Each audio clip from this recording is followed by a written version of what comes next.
As a researcher, I'm trained to notice small changes in the ice. A new crack, a shift in temperature, a fraction of a millimeter's movement. But nothing in my training prepared me for the day the ice knocked back. I had been stationed at the Concordia Research Facility for almost 6 months when it happened. By that point, the endless night of the Antarctic winter had swallowed us whole, and we had settled into the rhythm of living in a place where the sun had forgotten to rise. Time blurred into an unbroken stretch of cold and darkness. Some days it felt like the world outside had stopped existing altogether, and we were the only souls left alive. My work that day had been simple. Ice core measurements in a field about 1 kilometer from the station. The kind of job you could do half asleep, which I practically was after another night of broken sleep, thanks to the creaks and groans of the wind pressing against the station walls. The cold that morning was worse than usual. The kind of cold where your eyelashes clump with frost almost immediately, and the air feels thick, as if it's resisting your attempts to breathe. I remember thinking how still the ice field seemed. Even the wind, which usually howled across the plateau, had gone silent. My boots crunched against the surface as I walked toward the borehole we drilled days before, carrying the tool strapped across my back. It wasn't until I reached the spot that I noticed something was wrong. The borehole had widened. Not by much, maybe only a few centimeters. But I was certain it had been smaller when we left it. And yeah, curiosity won over unease. I crouched beside the hole, the headlamp casting a narrow cone of light down into the frozen darkness. Normally the drill marks were clean, spiraling neatly into the ice. But now the walls looked warped. Smooth in some places, jagged in others, like something had scraped at them from below. I leaned closer. A faint sound drifted upward, so soft I thought I'd imagined it. It reminded me of water moving slowly under ice, except deeper and more deliberate. It pulsed in a rhythm that almost matched my heartbeat. My breath fogged the edge of the opening, and I suddenly became aware of how thin the ice beneath me might be. Something shifted far below, so far I could barely tell if it was real. The ice gave a subtle tremor, enough to make the hair on my arms rise. I stood quickly, my boots scraping the surface. That's when I heard it. 3 slow knocks from beneath my feet. Not cracks, not shifting ice. Knocks. The sound echoed upward, muffled but unmistakable. I stumbled backward, nearly tripping over my gear. My instincts screamed at me to get back to the station, but something kept me rooted for just a moment longer. Then, faintly, another sound joined the knocks. A low, wet breathing. In and out. Slow and steady. As though whatever was beneath me was simply waiting. That was enough. I turned and walked quickly toward the station, every step feeling as though the ground might suddenly give way. The air was silent again, but I couldn't shake the feeling that something was following just beneath the surface, matching my pace. When I reached the station and slammed the outer door behind me, I stood there for a long time, listening for anything beyond the wind. I never told the others what I'd heard. They would have laughed, or worse, told me I'd been hearing the groans of the ice. But I stopped going out after that. Even months later, when the endless night finally lifted, I avoided that patch of ground. I had a constant, gnawing image in my mind of something huge and patient pressing against the ice from far below, waiting for a crack it could widen just enough to pull me under. If you ever find yourself standing in the endless white silence of Antarctica, remember, some things out here don't sleep under the ice. They wait, and once they find you, there's nowhere to run. So before your next expedition goes further than you can come back from, like, comment, and share this, so you're not the only one who knows. And subscribe before the sun goes down. Because in Antarctica, it might not come up again.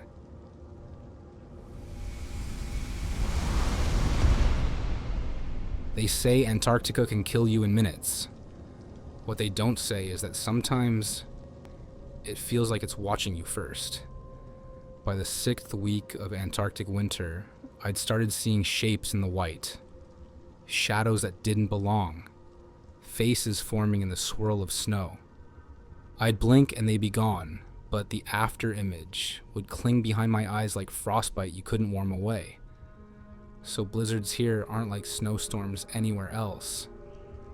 The air becomes a wall of white, swallowing the whole horizon and sky in one unbroken sheet. You can lose all sense of direction in seconds. And that's exactly why we have the rope lines. Thick cables between the station's buildings, so no one vanishes into nothing. Without them, you might wander 10 meters from safety and disappear forever. The day it happened, I was on weather balloon duty. The storm had been building for hours, wind clawing at the metal siding of the station, until it was too dangerous to go outside. Then, just before the whiteout sealed us in, the instruments registered a sudden, unnatural temperature drop. We needed another reading, and without any hesitation, I volunteered. I think I wanted to prove to myself that the whispers in my head weren't winning. Bundled in every layer I had, I clipped to the rope line and stepped outside. And then, the world vanished into a blur. The rope was my only lifeline. I was scared, to be honest. I gripped it so tightly my gloves squeaked. Somewhere behind me, the faint yellow glow of the station lights dissolved into nothing. I couldn't see anything, literally nothing. Then I saw it. At first, it was just a darker shape in the storm, maybe 10 meters ahead. A vague human outline, unmoving, directly beside the rope line. Relief surged through me. Maybe one of the others had come to help. But as I approached, the outline didn't move, didn't gesture, didn't do anything but stand there. Its proportions felt wrong. Too tall, limbs too long, head slightly tilted as though studying me. I slowed, every instinct telling me not to get closer, but the storm pressed in from all sides, and the rope line forced me toward it. When I was only a few meters away, the wind shifted for just a moment, and I saw it clearly. It wasn't wearing any cold weather gear. As I crept closer, the storm screamed louder, but underneath it I heard something else. Not in the air, in my head. A low murmur, syllables that twisted the longer I listened. My own thoughts felt foreign, as if the voice were thinking for me. When the wind shifted, I saw its face. No mask, no frost on the skin. Just something pale, almost transparent, and eyes so black they seemed to drink in the storm. I blinked, and it was gone. I ran the rest of the way to the shed, heart slamming, air burning my throat. Inside, I radioed the station. They told me no one had been outside but me. On the way back, I forced myself to look where it had stood. No footprints, just the rope swaying slightly, as if someone had just let go. And that night, lying in my bunk, I swore I could hear the rope moving again. Only this time, it was scraping softly against the wall outside my room, even though the storm had stopped.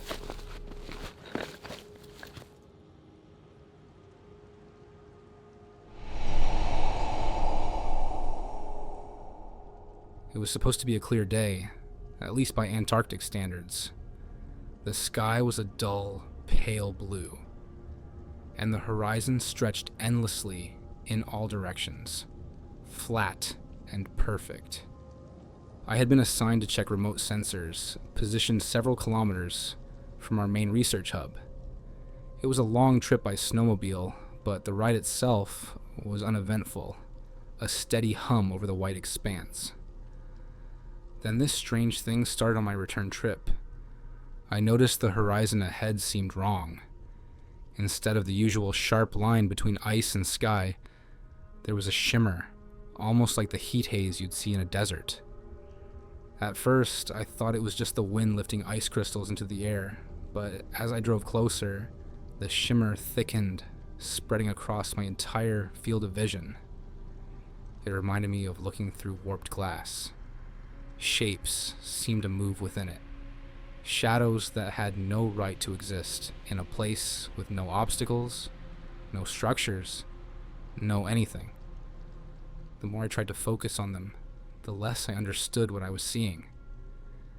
They shifted and stretched, their outlines bending like liquid. Then the snowmobile died. Just a cough of the engine, and silence. I was left sitting in the middle of the ice field, the wind whispering against my hood. I tried the ignition again, but nothing happened. That was when I noticed how quiet everything was. The wind was still moving, but it made no sound. My own breathing was the only thing I could hear, unnervingly loud in my ears. The shimmer ahead began to move toward me. Slowly at first, like a curtain drifting closer. The warped shapes within it grew clearer. Tall, thin figures with no faces, just smooth ovals where their features should have been. I blinked, and they were closer still, though the distance between us had seemed vast only moments before. Panic surged through me. I abandoned the snowmobile and started walking backward. My eyes locked on the approaching haze. But the figures didn't walk. They just slid forward, their forms swaying gently as if they were tethered to some unseen current. The horizon behind them was gone now, swallowed entirely by that shifting veil. I turned and ran. My boots pounded the ice, but the sound was strange, hollow, as if I were running over something thin and brittle. I didn't dare look back until I reached the first black marker flag that marked the safe route to the station. When I finally glanced over my shoulder, the shimmer was gone. The horizon looked perfectly normal. The snowmobile started on the first try when I went back for it, as though nothing had happened.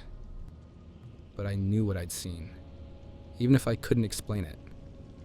For the rest of my time in Antarctica, I never drove alone again. And every time I looked toward the horizon, I half expected it to start bending and warping, revealing whatever was waiting behind that fragile line where the world ends.